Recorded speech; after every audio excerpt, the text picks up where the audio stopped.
BJP कार्यालयामधनं अनेक कार्यकर्ते हे राहुल गांधी यांना काळे झेंडे दाखवण्याचं काम करत आपल्याला पाहायला मिळतंय।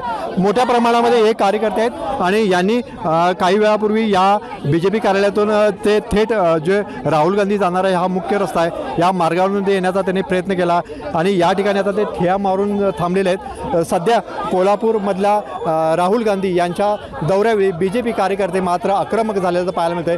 संविधान बदलण्याची भाषा ही राहुल गांधींनी अमेरिकेमध्ये केलेली होती, त्याचा कुठेतरी निषेध करण्यासाठी आणि कोल्हापूरमध्ये त्यांचा काळे झेंडे दाखवून त्यांचा निषेध करण्यासाठी हे आंदोलन सध्या सुरू आहे। मोठ्या प्रमाणामध्ये राहुल गांधी यांच्या विरोधात असलेले बॅनर्स आपल्याला पाहतोय, काळे झेंडे मोठ्या प्रमाणामध्ये या ठिकाणी महिला वर्ग आहे। आपण पाहू शकतो की महिला आंदोलन ठिय्या मारून देखील बसलेले आहेत। आपण पाहू शकता काय सांगाल राहुल गांधींचा आज निषेध करता तुम्ही?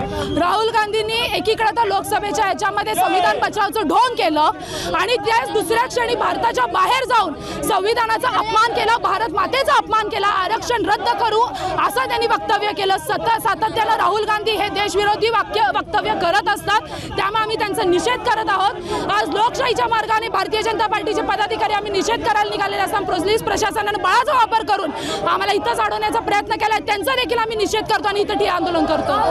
पाहिलं तर आज ह्या महिला या ठिकाणी आणि कार्यकर्ते असतील मोठ्या प्रमाणामध्ये राहुल गांधी यांचा निषेध करण्यासाठी या ठिकाणी आले होते, मात्र या ठिकाणी पोलिसांनी बळाचा वापर करून थांबवून आंदोलन या ठिकाणी करत असल्याचं पाहायला मिळते।